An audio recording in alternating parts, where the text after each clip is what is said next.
I was halfway through reading my father's letter out loud when my sister lunged for the paper in my hands. Right there in front of his casket, the pastor, and 100 people who had just watched a slideshow about what a devoted caregiver she'd been. Her fingers brushed the corner of the page, nails digging into my skin, and I stepped back so fast the microphone screeched, every head in the church snapping toward us. "Don't you dare," she hissed, voice low enough that only the first few rows could hear. "Laura, stop this right now."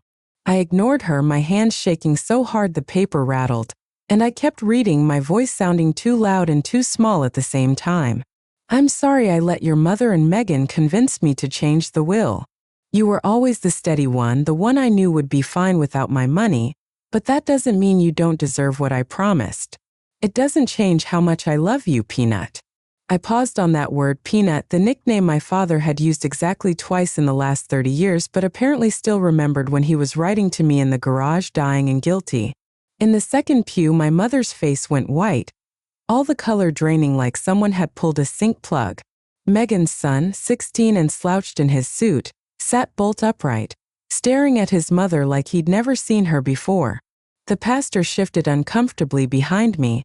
My ex-husband cleared his throat somewhere in the middle rows, and my own daughter, Emma, stood next to him, her hand frozen halfway to her face, tears on her cheeks.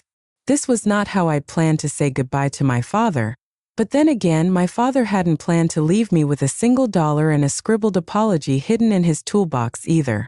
"This is private," Megan snapped, louder now, grabbing for the paper again. "You have no right."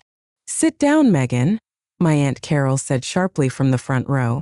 The first time anyone in our family had spoken to my sister that way in public.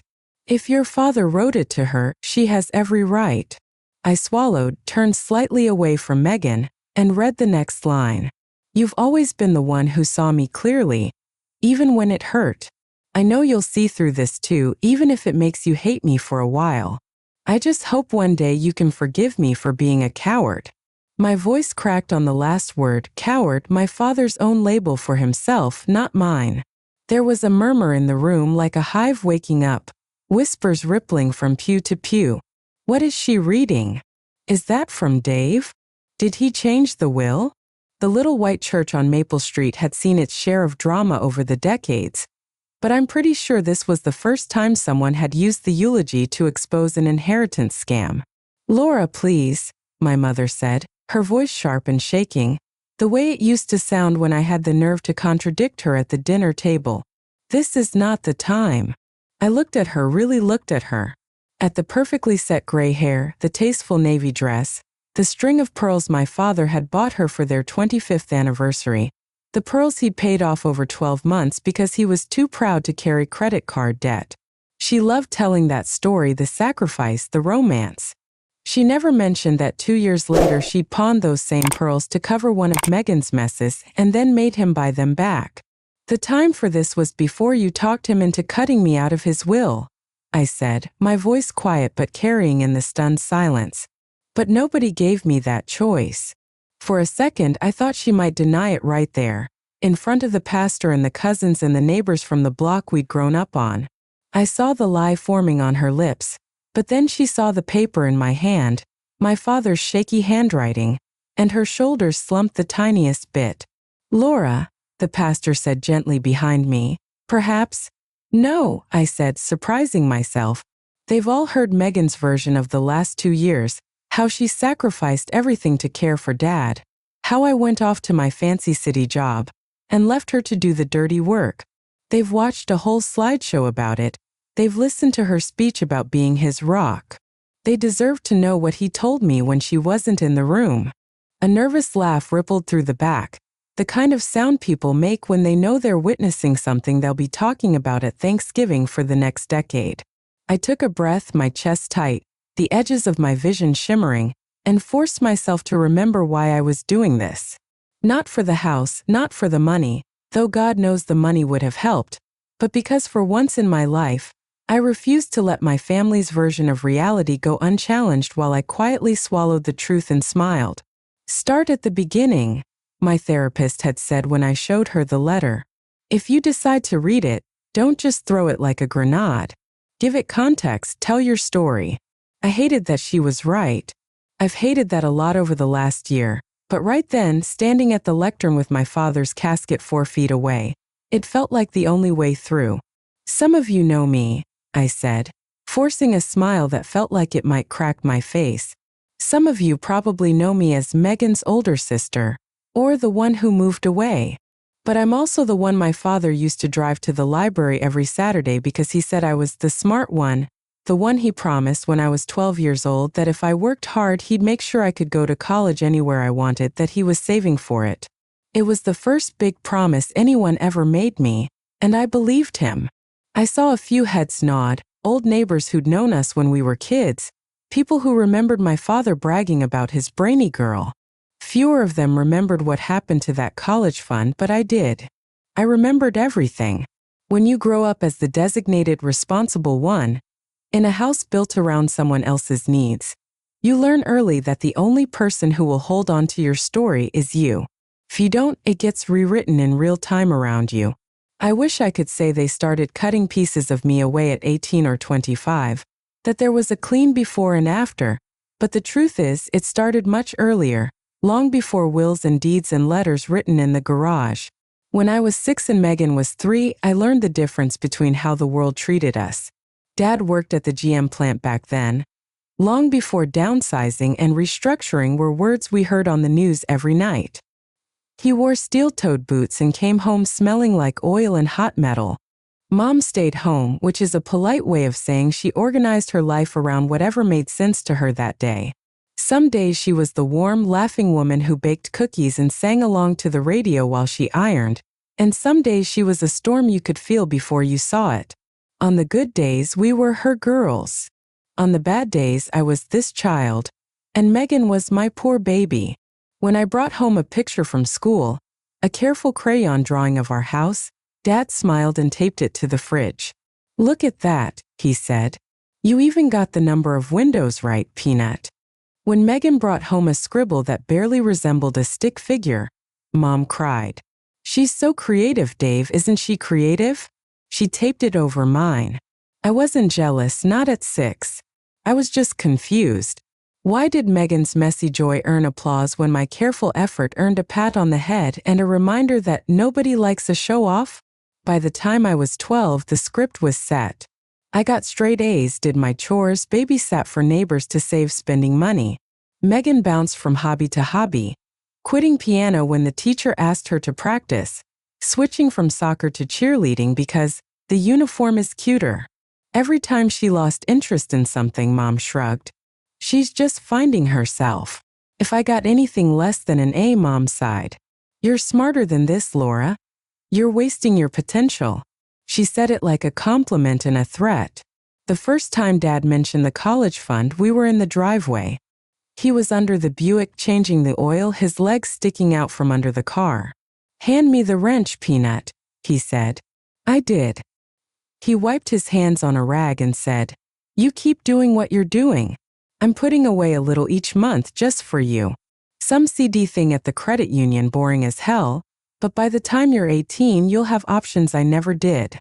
I remember the thrill that shot through me, not because of the money itself, I didn't really understand interest rates, but because it meant someone saw a future for me that was bigger than whatever was happening in our living room that week.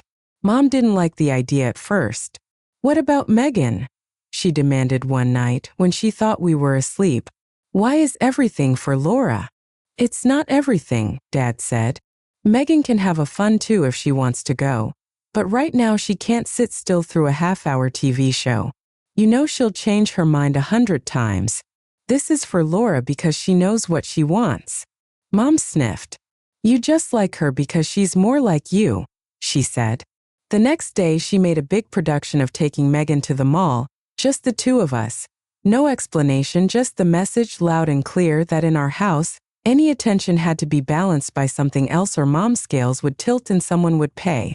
When I was 16, I found out what happened to the college fund, at least the first time it disappeared. It was summer, hot and sticky. Megan had just turned 13 and managed to get herself suspended from middle school for getting caught shoplifting lip gloss with a group of girls my mother called fast. Mom was in the kitchen pacing, chain smoking. Dad sat at the table, rubbing his forehead. They banned her from the mall for a year, Mom wailed. Can you believe that? What kind of punishment is that for a child? Maybe the kind that keeps her from stealing again, Dad said, then winced when Mom turned on him. This is your fault, she snapped. You were too hard on her, always comparing her to Little Miss Perfect. No wonder she acts out. I was in the doorway, invisible the way I'd learned to be when things got loud. What does this have to do with me? I asked, the words out of my mouth before I could stop them. Mom whirled. Don't eavesdrop, she snapped. Go study or whatever it is you do. Dad sighed. Lord, go on, he said. We'll talk later. We didn't talk later, not until weeks afterward when I overheard them arguing again, this time about the account. We wouldn't have had to touch it if you didn't insist on that stupid camp, Mom said. She needed something positive after everything that happened. They gave her a scholarship, Dad shot back. And the other part was worth it. She loved it. She came back focused. Meanwhile, the credit cards are maxed and the car needs brakes, Mom said. What do you suggest, magician man, we pull money out of thin air? We could ask your mother. Absolutely not. I am not giving her the satisfaction. We use the CD, we'll build it back up. That money's for Laura, Dad said quietly. I promised her. She's 16, Mom scoffed. She'll get a job. She can go to community college. Not everyone needs to run off to some fancy university. She'll be fine. Megan is in crisis now. There it was, the choice spoken out loud, and I knew even before Dad sighed and said, Fine, we'll borrow from it, but we replace it as soon as we can, that the money was gone. I did end up at community college, then transferring to a state school 30 miles away. I took out loans, worked part-time, ate more peanut butter than any human should. My parents came to my graduation, Dad beaming, Mom complaining about the heat in the bleachers. You'll thank us one day, she said afterward, when I hugged them by the football field. All that struggle built character. I wanted to say, you know what else builds character? Not having the rug pulled out from under you every time Megan needs saving. But I didn't. I smiled, took pictures, started my adult life the way I'd lived my childhood, by turning anger into self-discipline and calling it resilience. If you told me then that someday the stakes would be a house instead of a CD, a will instead of a college fund, I'd like to think I would have been angrier, less resigned. But the truth is, by the time my father got sick, the grooves in our family had been carved deep. I moved away after college, not far, just 2 hours down the interstate to the fancy city job Megan liked to mock. I got married, had Emma, built a life in which my mother's voice was something I could hit mute on by letting her calls go to voicemail. Holidays were obligatory, complicated, but survivable. Dad still called me on Saturdays sometimes, long after he'd retired from the plant, just to ask about my job, my kid, some article he'd read about the industry I worked in. He didn't always understand what I did, but he liked telling his friends his daughter worked with computers, as if I personally maintained the internet. Megan stayed, of course. She always stayed. She married young, divorced young, moved back in, moved out again with some guy who turned out to be worse, moved back in, had Tyler, her son, moved back in again, until she got back on her feet. My parents' house became more hers than mine. I was a guest there, knocking before I walked into my own childhood bedroom because she painted it gray and turned it into a home office for a job she never quite explained. When Dad's cough started, they didn't tell me right away. Of course they didn't. Why worry me? Why involve the daughter who might ask questions, who might suggest second opinions, who might insist on things like written plans and clarity? By the time I found out, it was already we're doing tests, and it's probably nothing. A month later, they said the word cancer. A month after that, they said the other word, stage 4, inoperable. You don't need to come down right away, Dad said on the phone, his voice too bright. We're still figuring everything out. I'm coming this weekend, I said, already pulling up the calendar to rearrange meetings. Emma and I can stay at a motel if the house is too crowded. Mom huffed in the background. Don't be ridiculous, she snapped. We'll make room. Megan's old room is empty now. She's in the basement with Tyler. The weekend visit was a blur of casseroles, neighbors dropping in, hospice pamphlets that Mom refused to look at. We're not there yet, she said, as if not naming it could make the timeline stretch. Dad looked smaller somehow, his strong mechanic's hands thinner, bruises on his arms from IVs, but his eyes were the same, sharp and kind. You don't have to hover, Peanut, he said when I followed him down the hall the first night, his oxygen tank clinking. I'm not made of glass. You're mostly made of chemo at this point, I said, trying to joke, my throat tight. Megan didn't like me being there. I could feel it in the way she bristled when I asked the hospice nurse questions, the way she rolled her eyes when I suggested we sit down and look at Dad's paperwork before things get worse. Here we go, she muttered once under her breath, but not quite. Laura swoops in for 5 minutes and wants to run the show. I'm not trying to run anything, I said, exhausted. I just want to make sure Dad's wishes are clear, for his sake, for Mom's, for yours. His wishes are clear, Megan snapped. He wants to stay in his home with his family and not talk about wills like he's already dead. She stormed off. Mom followed, patting her arm, leaving me in the living room with Dad, who stared at his hands. We should talk about it, I said softly. When you're up to it. We don't have to make a big thing, just, I don't want there to be surprises later. He nodded once. We will, he said. Just not with your mother and Megan in the room. They make everything a battle. We never really got the chance, not properly. A week after that visit, he had a bad reaction to chemo, ended up in the hospital for 3 days. I drove down again, sat by his bed while he dozed, listening to him breathe, the TV flickering quietly in the corner. At some point, he woke up and grabbed my hand. There are envelopes in the bottom drawer of my toolbox in the garage, he said, out of nowhere, his eyes clear in a way they hadn't been all day. The red-handled one. You know the drawer. I did. I'd watched him pull wrenches out of that drawer my whole life. Dad, what? Just when the time comes, he said, his grip tightening. That's for you. Don't let your mother or Megan decide what you get to know. Before I could ask more, a nurse came in, flowers arrived. Megan breezed in with a latte and a running commentary about the incompetent nurse on the last shift. The moment was gone. I told myself I was imagining the urgency in his voice, that the envelopes were probably just old photos he didn't want Mom to throw out. Denial is a powerful thing. A few weeks later, his decline sped up. Hospice at home, morphine, half-finished sentences trailing off into sleep. I wanted to be there more, but every time I suggested coming for longer than a weekend, Mom would say, You have your job, your daughter. We're fine, Megan is here, she's handling it. You don't need to disrupt your whole life. Your father wouldn't want that, he's proud of you for working so hard. Megan echoed it, dripping with martyrdom. We've got this, Laura. Somebody has to hold down the fort. You can't just abandon your responsibilities. Abandon your responsibilities. The irony would have been funny if it wasn't so familiar. So I did what I'd always done, tried to thread the needle between being present and not making things worse. I drove down every other weekend, called every night, sent grocery deliveries when Mom insisted she didn't have time to shop. It was never enough and somehow always too much. When the lawyer appointment happened, I didn't know. Of course I didn't.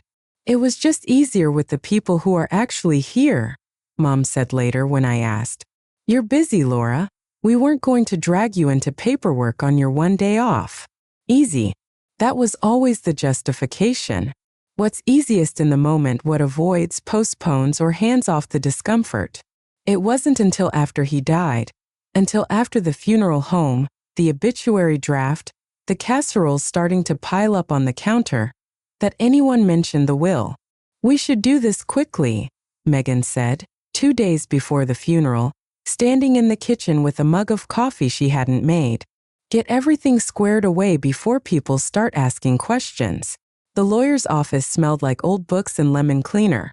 The kind of place that exists specifically for moments like this, transitional spaces where lives are summarized in bullet points and signatures.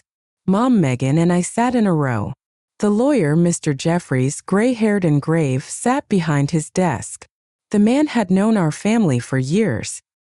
He'd handled my parents' wills when I was in high school, back when things were simpler, when Dad's instructions had been split everything 50-50, the girls will figure it out. I'm sorry for your loss, Jeffries said, then cleared his throat and opened a folder. As you know, your husband updated his will recently. My stomach dropped. Recently. I repeated. When?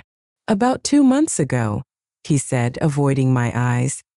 He expressed that he wanted to make sure certain sacrifices were acknowledged. Sacrifices. The word hung in the air. What does that mean? I asked, my voice tighter than I intended. Jeffries glanced at Mom, then at Megan, who sat up straighter.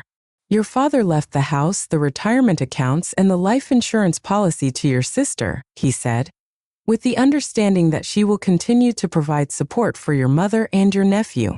There is a small cash bequest of $5,000 to you, Ms. Walker, and some personal items specified in a separate memorandum.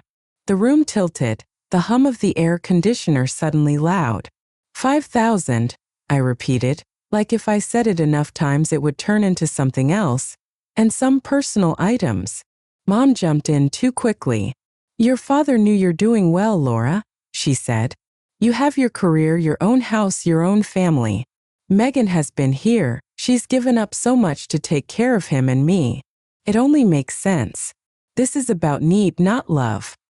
He said that. He did, Megan said, nodding, eyes wide with phony sincerity.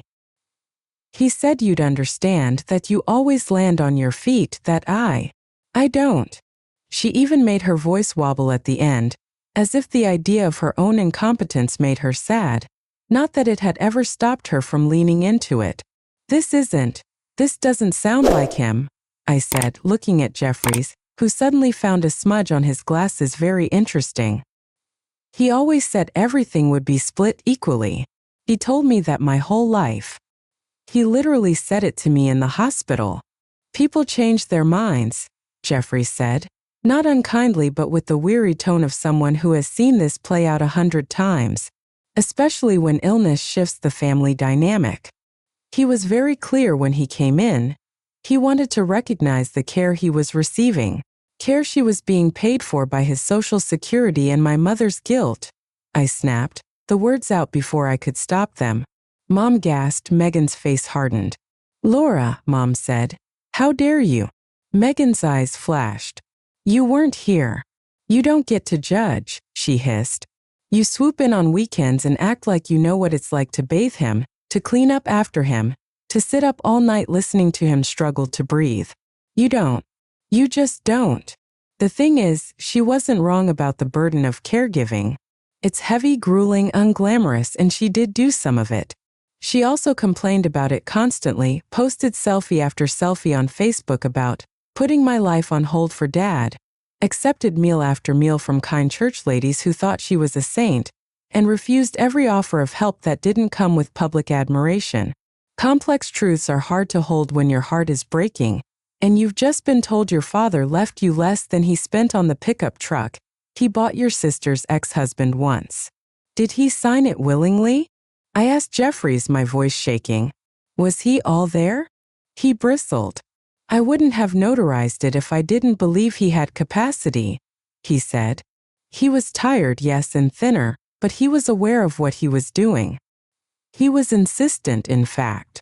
Insistent, I thought, sickly or afraid, leaning on 30 years of watching my mother wear him down until saying yes was easier than arguing. We left the office with a copy of the will, a hollow in my chest, and a silence between us that felt heavier than the humid June air. I didn't say much in the car, didn't trust myself. When we pulled into my parents' driveway, Megan got out without a word. Mom put a hand on my arm. Don't make this ugly, Laura, she said. Your father wouldn't want that. I looked at her, at the woman who had spent my childhood telling me to be the bigger person. Every time Megan broke something of mine and cried her way out of consequences. He already made it ugly, I said. You just helped him sign the paperwork. That night, after everyone else was asleep, I went out to the garage. I told myself I was just looking for a quiet place to scream, but really I think I knew somewhere deep down that I had unfinished business with the red-handled drawer. The garage smelled like dust and motor oil and loss. Dad's workbench stood the way he'd left it, tools lined up almost obsessively neat. The battered green toolbox sat on the lower shelf. I pulled it out, my hands sweating, my heart pounding so loud I could hear it in my ears. Bottom drawer, red handle just like he'd said.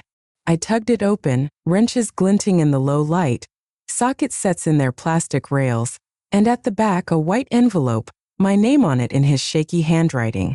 Laura. I sat on the concrete floor, my back against the workbench, and opened it with fingers that felt numb. Inside were two things, a folded letter and a photocopy of an older will, one dated 3 years ago, leaving everything split equally between my beloved daughters, Laura Walker and Megan Carter, with a note at the bottom in his handwriting, "This is the one I wanted." My vision blurred. I blinked hard and unfolded the letter. "Laura," it began, "if you're reading this, I'm gone, and you've probably just found out that I didn't do right by you. I wish I could say it was some big noble reason that I saw how much Megan needed it more, but the truth is simpler and uglier. I got tired of the arguing, tired of sleeping on the couch because your mother was mad I favored you, tired of Megan crying in the kitchen about how she'd have nothing without the house, like she hasn't had a roof over her head here for years. They wore me down." I stopped, my breath hitching, the word swimming. "Your mother said you were doing fine, that you had your career and your own house, that you'd understand. Megan said she'd cut me off, that she'd take Tyler and move out and I'd die alone in some nursing home if I didn't make sure she was taken care of. They cornered me when I was too weak to fight and dragged me to Jeffries. I knew what I was signing even if I didn't like it, and I hated myself when I did it. I thought about calling you, telling you, but every time I picked up the phone, your mother was there listening, and I didn't have the guts to start a war I wouldn't be around to finish. My father, who had once stood between me and a bullying teacher and said, 'She will not redo a whole paper because you lost it,' calling himself gutless. My father, who had worked double shifts to keep a roof over our heads, apologizing to me for finally choosing peace over fairness. I kept this old will and this letter here because I wanted you to have proof, not so you could fight them for the money, though I won't blame you if you try, but so you'd know the truth that in my heart I never stopped seeing you as my equal, that I didn't forget you, that I didn't love you less because you didn't need me as much. I'm proud of you more than I ever said out loud. I'm sorry I let my fear of conflict cost you what I promised. If there's anything after this, I hope you'll give an old man a second chance." I don't know how long I sat there, the concrete cold seeping through my jeans, the letter crumpled in my fist, the sound of my own ugly crying echoing off the tools and lawnmower. At some point I got up, wiped my face on my sleeve, took pictures of everything, put the will back exactly where I'd found it, and slipped the letter into my pocket. It felt like a stone and a lifeline all at once. "You could contest the will," my husband said later when I told him, his voice crackly over the phone. "Get a lawyer, show them the old will, the letter, argue undue influence. It would tear everything apart," I said, staring at the kitchen wall. "More than it already is." He was quiet for a moment. "Laura, it's already apart," he said. "They did that when they cut you out. You're just pretending the pieces are still glued together because you hate drama." He wasn't wrong. I do hate drama, at least the kind that explodes outward. I'm more familiar with the kind that eats you from the inside while you smile and pass the mashed potatoes. "If I contest it, they'll say I'm greedy," I said. "They'll say I'm trying to take Megan's home away. If you don't, they'll say you didn't care anyway," he replied. "They'll say whatever suits the story they want to tell. The question is, what story do you want to live?" I didn't answer, not then. Instead, I did what I always do when I can't decide. I stalled. I got through the visitation, the endless parade of people telling me how brave Megan was and how strong my mother was and how far I'd come in my career, as if that somehow canceled out the hollow ache in my chest. The morning of the funeral, I woke up in my childhood bedroom, now a guest room with a quilt my mother had bought at a craft fair, the letter under my pillow like some messed up version of the Tooth Fairy. I'd read it so many times I had parts of it memorized, especially the line, "I knew you'd see through this." My therapist, bless her, answered my panic text at 6 a.m. "Should I read it?" I wrote. "At the funeral?" She took a few minutes, probably talking herself out of driving over and taking the letter away from me, then replied, "What do you hope will happen if you do?" "I want them to know," I typed. "I want them to hear it from his mouth, not mine. I want one thing in this family to be honest for once." "And what are you afraid will happen?" she asked. "They'll hate me," I wrote. "They already do, but this will make me the villain forever." "You've been their villain for years whenever you didn't play the role they wrote for you," she replied. "The difference is this time you be choosing it consciously. If you can live with that, read it. If not, tuck it away and know you chose peace over truth. There's no right answer, just the one you can sleep with." I didn't decide until I was standing in the church, listening to Megan speak. I guess that's what did it, her speech. She stood at the lectern in a dress I'd never seen before, black and fitted, her hair perfectly styled, her voice full of emotion. "Dad was my best friend," she said, dabbing her eyes with a tissue she'd obviously tucked in her sleeve for just this purpose. "We talked every day. I was there when he got his diagnosis. I was there at his bedside. I held his hand when he took his last breath. True, we both were for once. He used to joke that I was his shadow," she laughed weakly. "Always underfoot, always needing him." Sympathetic chuckles from the crowd. "But in the end, I'm the one who needed him. He taught me what sacrifice looks like, what family looks like. He gave up so much so we could stay in that house so Mom and Tyler and I would be okay. He knew who would be here and who wouldn't. He made choices based on that. And I will spend the rest of my life honoring those choices." There it was, the dig, the implication that my 2-hour drive and full-time job meant I didn't count as here. That my love was somehow less because it didn't come with social media posts and public tears. I felt my jaw clench, my hand in my pocket closing around the folded letter, warm from my body heat. When the pastor asked if anyone else wanted to share, my legs moved before my brain caught up. I walked up, took the letter out, smoothed it against the lectern and spoke. I didn't plan to say anything. I began, my voice shaking, and I'm sure some of you wish I wouldn't, but Dad asked me to in his own way. I held up the paper, the familiar handwriting visible to the front row. He just did it on his own timeline like he always did. That's where you came in, the moment I started, the moment Megan realized what I had, and the moment she tried to stop me. You know the rest, at least the public part. I read the last lines of the letter that day, even as my sister glared and my mother stared at the floor. "I can't undo what I signed," it said, "and I know you'll be the one to live with the fallout, you always were. But if you decide to fight for what's fair, I'll be rooting for you from wherever I am. If you decide it's not worth it, I'll understand that too. Either way, I want you to know one thing. I love you, I am proud of you, and I'm sorry I didn't say it enough when it could change something." I folded the paper, my hand steadier now, my choice made. "I don't know yet what I'm going to do," I said into the stunned quiet. "About the will, about the house, about any of it. But I wanted at least once in this family for the truth to be part of the story, not just the parts that make us look good. Dad made a cowardly choice when he was scared and sick. We all do things we regret when we're scared. He also made sure I'd know that choice wasn't the whole of who he was, and I'm going to hold on to that, more than any deed or bank account." I stepped down, walked past my mother, past Megan, past the open casket with my father's still face, and sat next to my daughter. Emma grabbed my hand under the pew, squeezing hard. In the reception hall afterward, people avoided me and flocked to Megan and Mom in roughly equal measure. Some of them shot me looks that said, "How could you?" Some hugged me and whispered, "Good for you."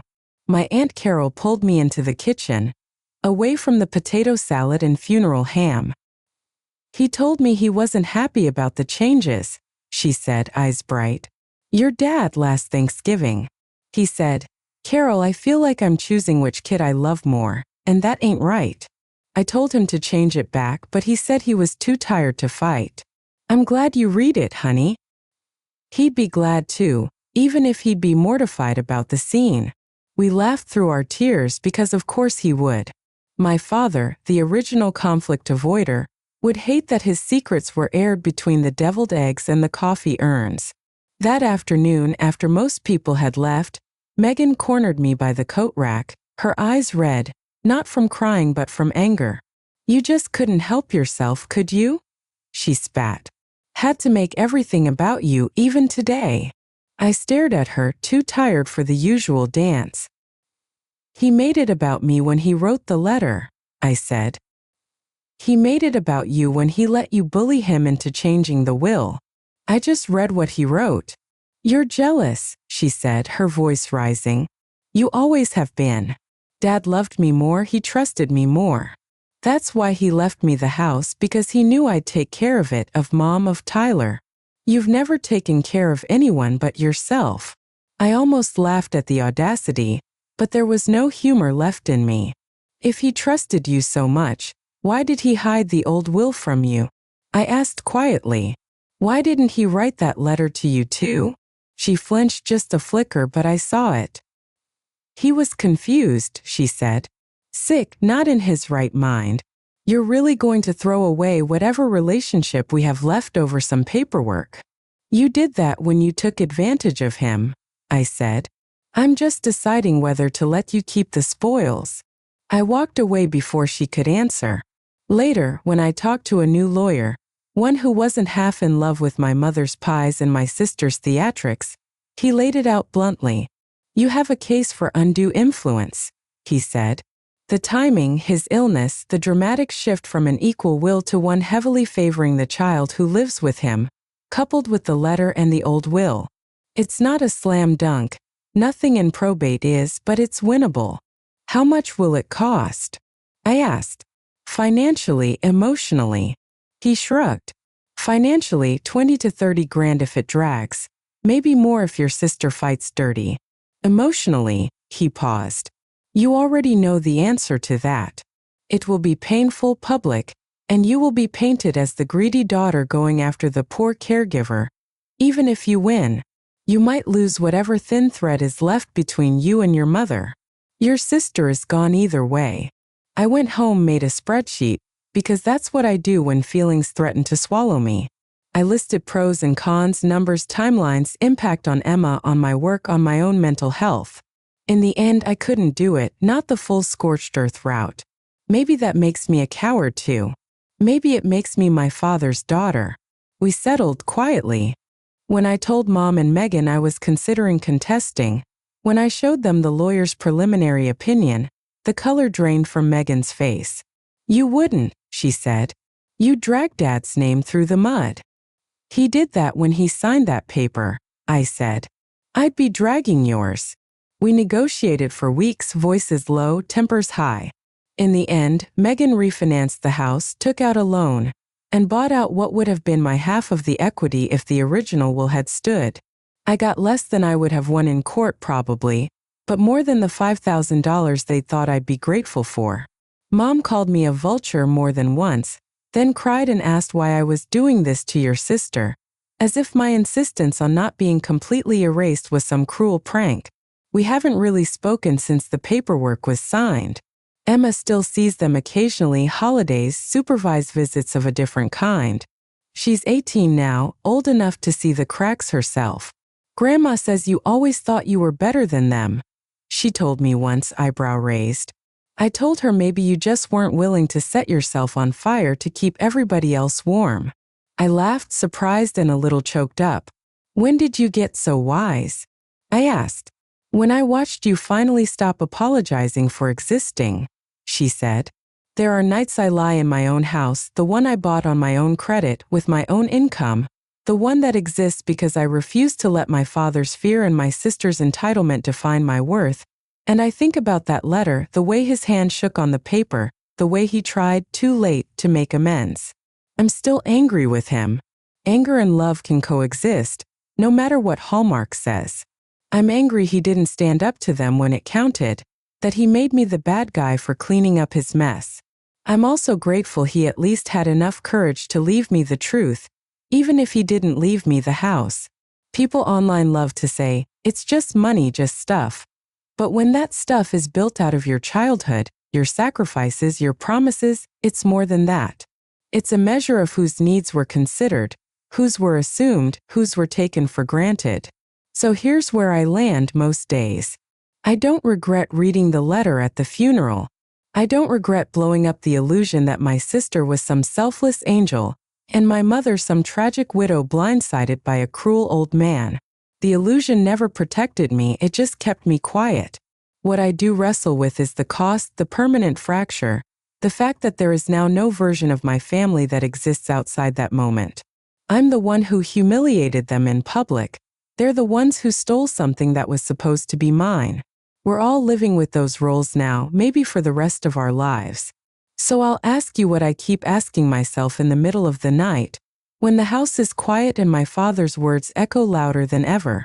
If you found a letter like that, if you discovered your dying parent had been bullied into cutting you out of everything and then confessed it in writing, would you have read it at the funeral the way I did, or would you have swallowed it, burned it, let the lie stand for the sake of peace and a family that never really protected you anyway?